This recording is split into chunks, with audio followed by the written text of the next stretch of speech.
Hello, everybody, and welcome to the Glory Reds podcast, the place where you find all Manchester United news. And ladies and gentlemen, this week, as we start this new week, there are a few stories that caught my eye, and we are going to be discussing about Manchester United, its progress, where we are in the league, and how things are moving, and how people are jumping into conclusion and getting upset. But also we're going to be talking about the little bit of gossip and blah, blah, blah that has been happening around Manchester United. And without further ado, ladies and gentlemen, let's get into it. So, the first thing that I wanted to talk about, which brought so much joy in my heart, absolute joy, is seeing Ahmad being taught a lesson on social media. Because look, guys, we need to start talking about this behavior. It's like football has got no rivalry anymore. It doesn't matter who you play. It doesn't matter how certain people behave. I remember back in the days, people like Adebayo, people like Carlos Tevez, people were getting, if you betray your club, or if you treat your club in whatever way, if you happen to leave under very unscrupulous circumstances or bad circumstances, weird kind of circumstances where you've left the fans unhappy and, having this negative energy around you, there is no way you are expecting the red carpet to be laid down for you. Even the ex-players. And this is the thing that annoys me the most about this situation. And before I carry on, I need you to understand that these little gossips, they don't affect me personally when it comes to these, like the real deep football matters. But it is annoying to see that we don't have players, or that we have players that have got no backbone. People that do not, if I was a Manchester United player, I would wear my badge with so much pride. I wouldn't let anybody want to taint it, whether you are an ex-player or whatever. I wouldn't allow you to take a piss at my club. I'll give you an example. Do you remember the time when Garnacho was warming up and he was going there trying to shake the hands of his ex-players and stuff? I think he only got a hug or a handshake from Xerxes, Kobe Manu, but Euro kind of gave him the shoulder. And that is exactly what we expect. That is exactly what we are talking about. Do you remember the time when Peter Schmeichel left United going to City? In the tunnel, he tried to play friendly with the Gary Nevilles and people ignored. I expect when Alexander Isak plays against Newcastle the next game, I expect boos 90 minutes, the whole game. Because that is how it is. You betrayed your club. You behaved in a manner that was not what everybody was expecting of you. Same thing with Garnacho. Garnacho has literally taken a piss out of this club for I don't know how long. He wanted to be praised for his goals that he was not scoring. Even the goals that we were scoring, when we were praising him, it was But he wanted superstardom. He wanted to be treated like a god, I guess, because for the captain to come out and start saying that, he's feeling some type of way because he feels like you guys are not supporting him when he scores. Like, what? Then he leaves. Then he gets dropped. Of course, he gets dropped, and that's just how football is. He gets upset. What does he do? Rant.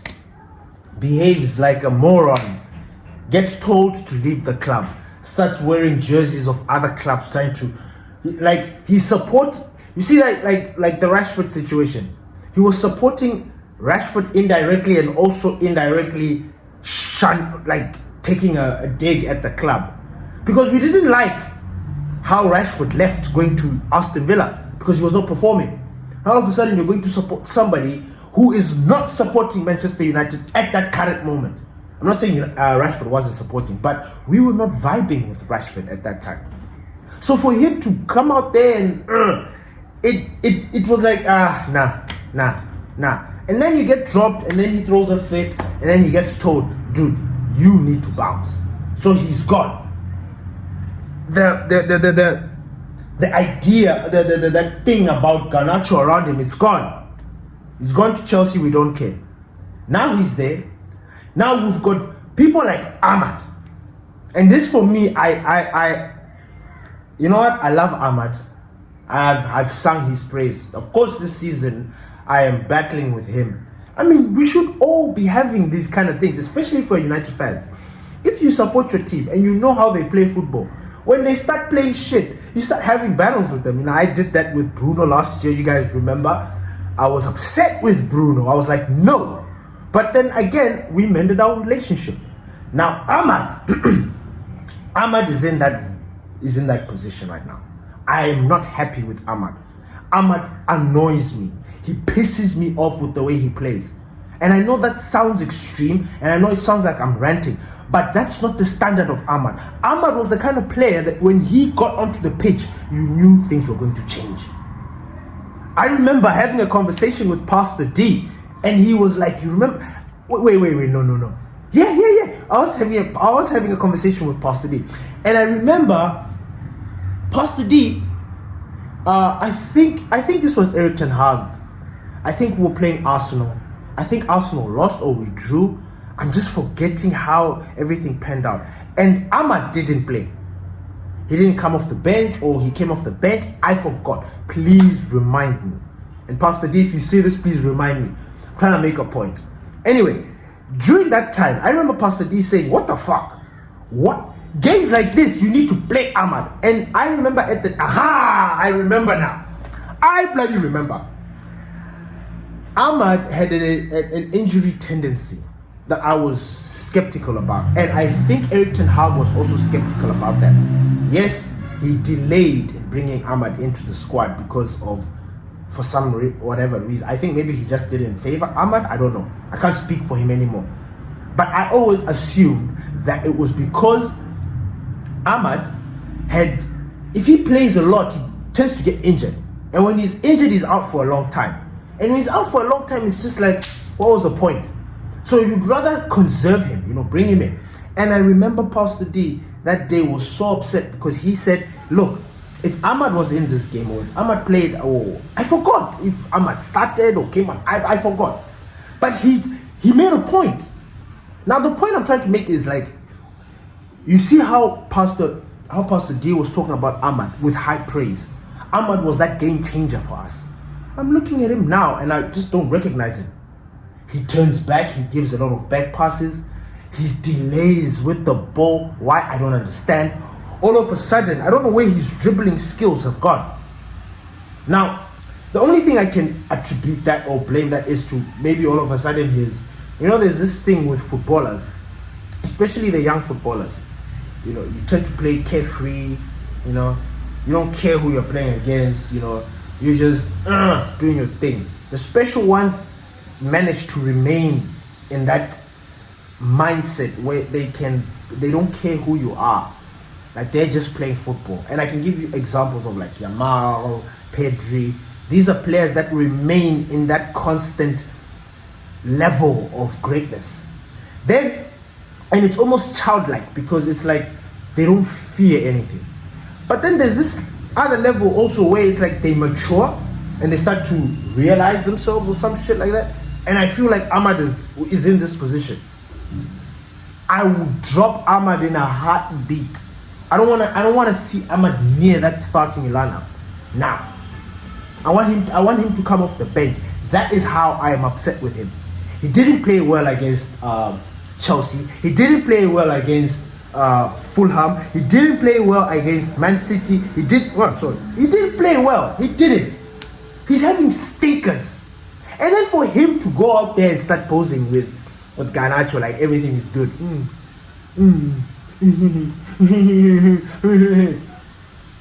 Garnacho didn't even play. Garnacho was not supposed to get airtime at Manchester United. He was not. We're not supposed to parade him in any way. He was supposed to feel how it feels to betray the biggest club in the world. For him to have that petulant attitude. He was supposed to feel the wrath of United. And our players were supposed to give him that cold shoulder. Do our players not know the history of this club? Do they not know what we used to do to players that betray us? Now where they're smiling with pictures and stuff, like everything is good, Garnacho's there, he's got his Ahmad jersey there, and Ahmad has got his Chelsea taking pictures near the tunnel, making it look like, like he's, I look at that picture, and for me, if you are a legend, if you're somebody that has been in the game, has done the business, you get that kind of treatment. Garnacho was supposed to be given the silent treatment. Absolute silent treatment. Exactly what Lenny Yoro did. Bump him. Move on. We've got no time for people like Garnacho. We don't. If he scored against us, if let's say, God forbid, they didn't get the red card, he managed to come in and play and contribute, and then he scores. That bastard was going to kiss the badge of Chelsea. And this is the same guy that you guys are going to be taking pictures with after the game. Does that make sense? So, Ahmad being attacked on social media for these posts, I approve. I'm not saying that he needs to be abused. I don't condone that. This thing of threatening lives and insulting family generations, I don't get. But calling them out, absolutely. That's what social media is for. And Ahmad apparently has now turned off his pictures, he has dropped the pictures or whatever because of all that nonsense, which is good. Which is good. He needs to understand that, look, you're playing for Manchester. Garnacho's left. He has left the legacy team. He's gone to Chelsea. He must go and rewrite his own bullshit over there. He shouldn't come and do it here. And we shouldn't supplement it for him. We shouldn't make it easy for him. No. When we go to Stamford Bridge next, you will see. You will see. Then there's this story that also came out that I was like, Marcus Rashford. I'm sure you guys saw that yesterday. He didn't start against Getafe. And the reason being is because he was late to training. That's simple. Late to the meeting, late, Hansi Flick drop. Just like what Erik ten Hag used to do. And Erik ten Hag actually did that to Marcus Rashford, if you guys remember. He dropped Rashford because he came late. He overslept. Rashford came on as a substitute in the second half. Bang! Scored the winner for us. And that was history. I mean, I don't want to deep too much into this with Marcus Rashford because I believe that Marcus Rashford is... Honestly, I don't think Marcus Rashford is ever going to come back to United. If he does, you know what? We'll see. We'll cross that bridge when we get there. But I personally don't think he's coming back to us. I truly believe that his move to Barcelona was a smart move and a good move for him. Are Barcelona going to buy him? Are they going to spend that money and actually activate the buyback clause? If he's behaving like this, I mean, this has to be nipped in the bud. This has to stop. I mean, if he's doing it on a recurring basis, it has to stop. Because then they will not get him, that is for sure. They will not buy him. He will come back to us, they will pay the fine, and then we're going to be looking at Marcus Rashford like this. So, I'm not deeping too much into this. I mean, maybe he was tired, he had a big game, traveling, jet lag, maybe, those bangers that he scored against Newcastle took energy, and I don't know. He was supposed to start against Getafe. What did he do? Came late. Why? You've got players that are injured. You've got Jamal injured. You've got what injured. Why would you remove yourself from the equation? Like, why would you do that? I don't understand that. So yeah, that Rashford one was a crazy one. The next crazy topic that I need you guys all to take with a pinch of salt, and some chili. Kobe Mainoo and Real Madrid. Oh man, this story, this one, I don't know. I didn't know how to feel, and I just thought that, I need to bring it up. Not that because it's urgent and that it might come true, no, but it was an interesting story that For some reason, when you look at the parties involved, it made sense. And it's a win-win when you think about it. Anyway, let me tell you this story that I read. So, there is a story out there that I read that Real Madrid, Real Madrid are looking for a midfielder. I think they're looking for a 6. Remember I told you that Adam Watson might be heading there. They're keeping close tabs on him. I would love us to beat them to it, but that's a story for another day. They need another midfielder to just complement that midfield. They've got Goulet, they've got Bellingham, they've got Valverde, they've got who else? Who else do they have? Anyway, now the player that I'm about to mention is by far my favorite Real Madrid player. I have been saying this, and I know it's a weird thing to say. I appreciate football, and I don't want you guys to misunderstand me. I'm not a Real Madrid supporter, but I appreciate individual players. And I think this player is appreciated by a lot of fans. And his name is Federico Valverde.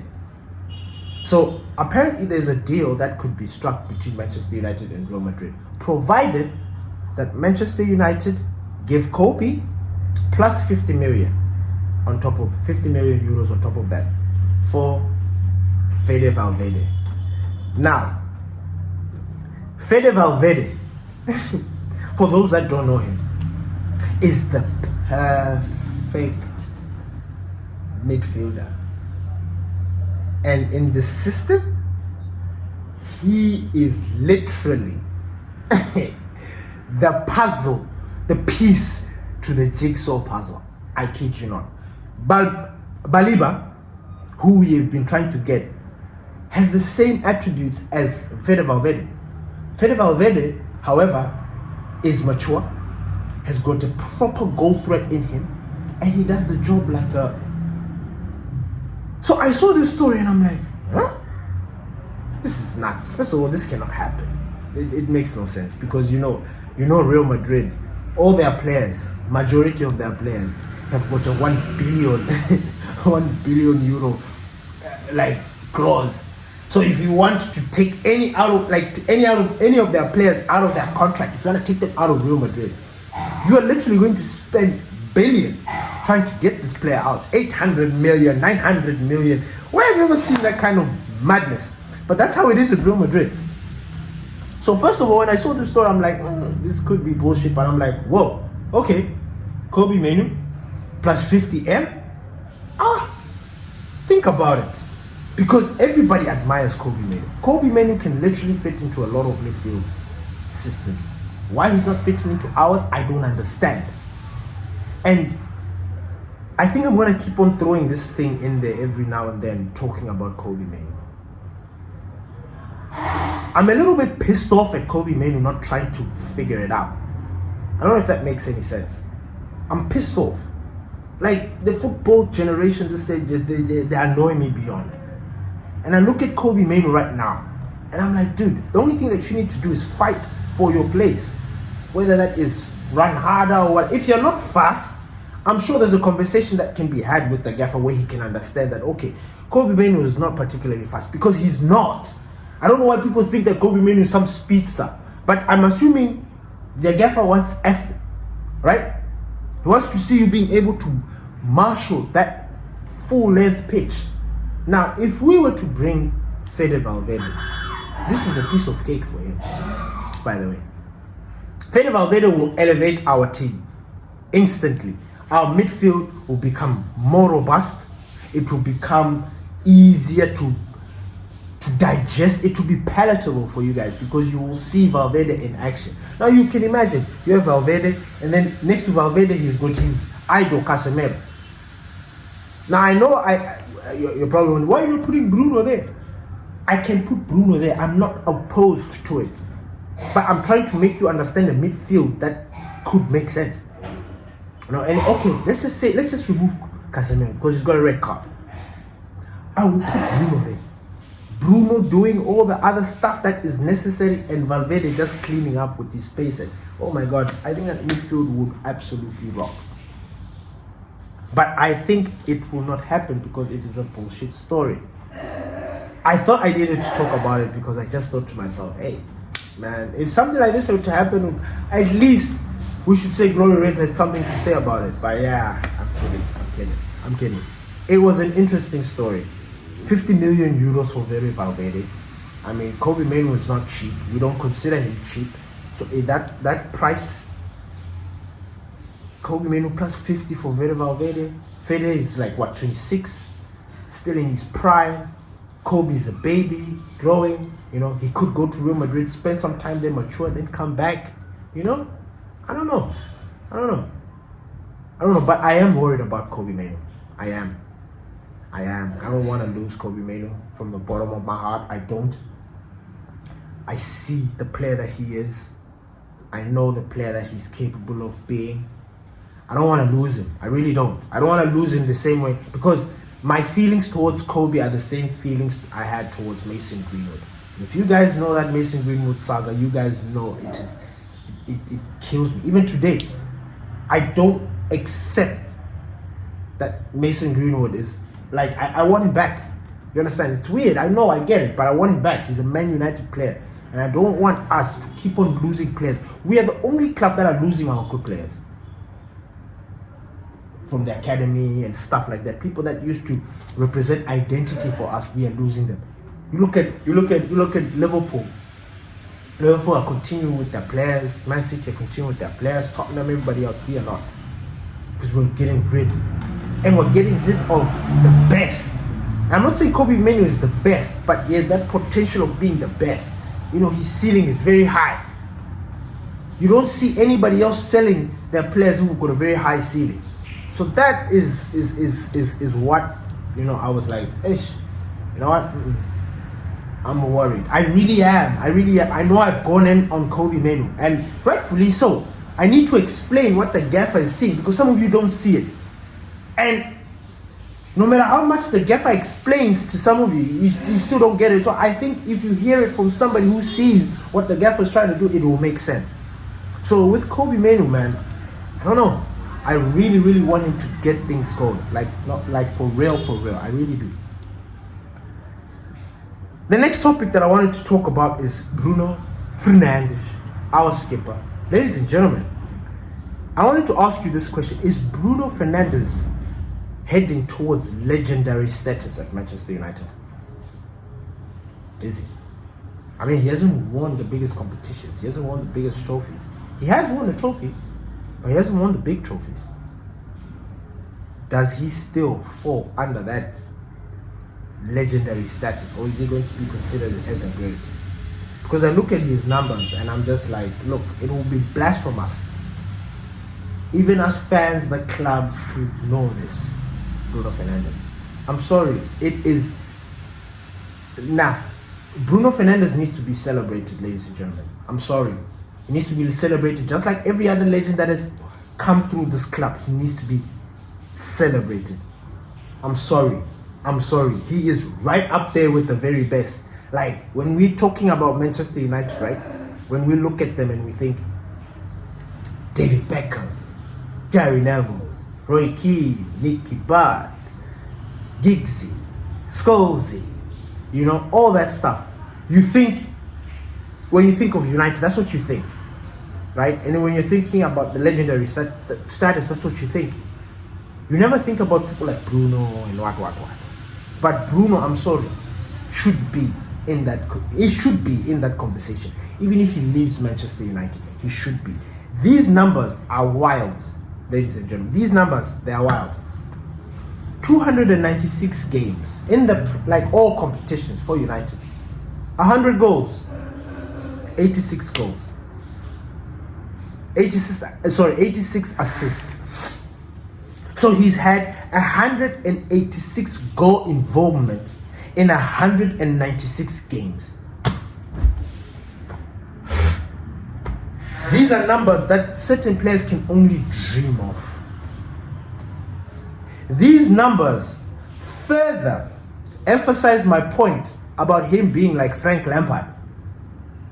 Do you remember that conversation? How many goals has Frank Lampard scored? How many assists has Frank Lampard provided? These are the numbers. So for us to sit here and always complain that Bruno, and I'm surprised. I didn't see anybody complaining about the system this weekend because we won. Nobody's complaining about the system. Why? Can somebody explain? I didn't see anybody complaining. Nah. People were praising Casemiro for the way he was playing. Even after getting the red card, he was unlucky, you know. People were praising.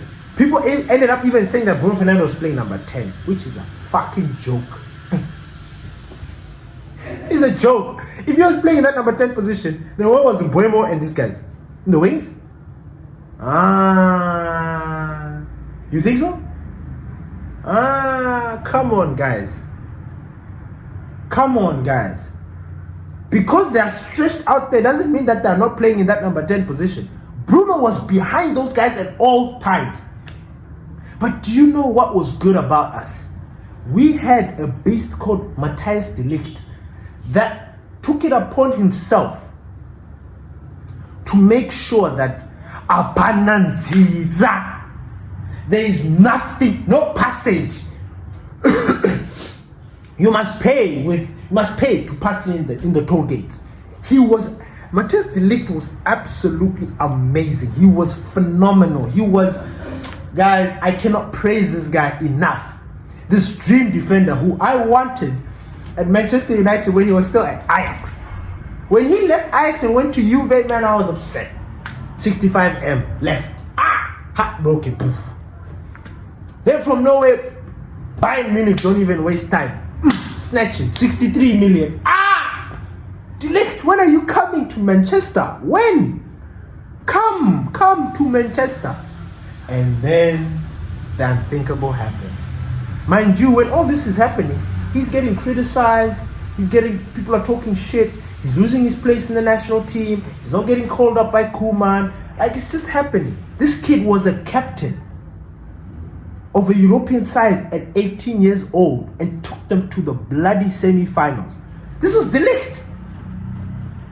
When he was playing against Chelsea, oh my days, I saw this beast that I was so proud.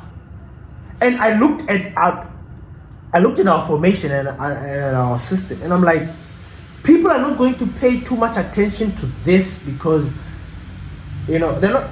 Well, I don't know. I know a lot of you made De Ligt man of the match, but did you see his contribution to the midfield? Did you see the pressing that we were doing in that midfield to avoid any kind of battles in the midfield? Did you see it? Our balls were going wide. They were going wide. And if they were in the midfield, they were being sorted out. Brian Mbeumo was very good on the ball. It was Ahmad that was just you know what? I want Ahmad dropped. I'm sorry. I have got no time. I absolutely have got no time for players that want to, like, look, if you want to come there and decorate and be fancy and you make sure you put the goals. We're not messing about anymore. We're not playing around anymore. You look at the team, you look at the league right now. It's open. And everybody was throwing a fit at Manchester United. Sack the manager! And I'm sitting there thinking, They're talking about sacking. 2-3 games into this league, we have got we've played the exact same amount of games as Man City. We've drawn 2, won 2. Sorry. We've lost 2, won 2, and drawn 1. 7 points. Yes, we are at the bottom half, but we are not far off. Like number 10, 8, whatever. We're not. When I look, people drew. When I tell people that, look, us missing out on Europe is really going to play a huge role. Like, you guys don't understand. I know you're not seeing it now because it's in the early stages. Trust me, you will see. You will understand that. You know what? And you guys also know that if we were in Europe, with the injuries that we have got going, flying around with us, we wouldn't have made it. It would have been a struggle. It would have. You go to Europe, pick up injuries, come to Premier League, and then we play the cup that we play, and then it's like, and then it won't work. It won't work. We need to be very strong to play in Europe. Look what's happening right now. We are watching Europe and seeing everybody else capitulate there. We were not ready for Europe. So this time is our time. Enjoy it. 1 week of no football. Wait for the weekend. Watch one game.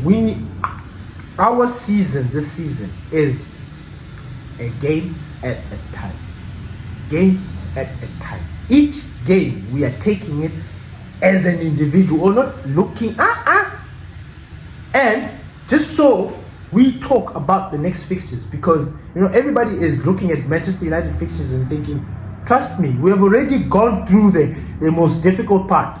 We are still going to face another a heavy hitter, but the majority we've dealt with.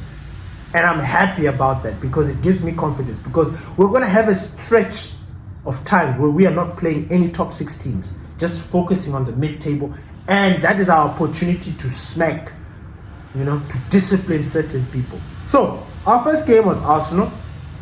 We've played them, done. Then we played Fulham. That was another London. Then we played Burnley. That was our third game. The fourth game, which we lost, of course, which, by the way, I can't get out of my head, because I look at the Chelsea game, the way we played, the aggression that we had, the fighting, the that we had, and then I look at the Man City game, and I didn't see it, and I'm just upset. I was upset. So yeah. Anyway, they beat us, not convincingly, but yes, they beat us. Then we played Chelsea, and we beat them. So already we've played Arsenal, Man City, Chelsea. That's 3 of the traditional top 6. Then next game we're going to play is Brian and Mbeumo's home. We're going to Brentford. We'll be traveling there. And then the next game after that is Sunderland. I think this Sunderland game is going to be very interesting. I want to see the Sunderland team. I watched them, Granit Xhaka and co. I watched them the opening when they smacked, who was it? I forgot who they smacked, but they smacked somebody 3. And I was watching that game and I was like, what the fuck? Anyway, then after Sunderland, we play Liverpool. I'm looking forward to this game, this Liverpool game. Don't ask me why. I don't know, but I am. And this game we'll be playing away. We're going to Anfield. Okay. I can't wait for this game. I can't. So already that if we play Liverpool, then we'll play Brighton next. Already the problematic teams that we usually face, we've already gone through them. We've gone through Arsenal, who beat us, the quintessential Premier League team, which is Fulham. Burnley is a newbie, we don't care. Man City is our city rivals, we've gone through them. Chelsea, we beat them. Sunderland, the new boys. Liverpool, that one, I don't know. I'll be waiting for that one, like really, really, really waiting. But yes, everybody, thank you for listening to the Glory Reds podcast. It's your boy, Don Benito. And please, don't forget to subscribe. Hit your notification bell so that you do not miss any episode from your boys. And please join us in our WhatsApp group. Our WhatsApp group is only for football conversation. Don't come in there with US politics and your freaking links from I don't know where. Do not do that. You want to come to our group, come there to enjoy football conversation, because that's what we are all about. We talk about anything football. So don't come to the Glory Reds. Don't click our link if you want to start spreading your other nonsense. Like we're not that. We're not doing that. But thank you. Peace.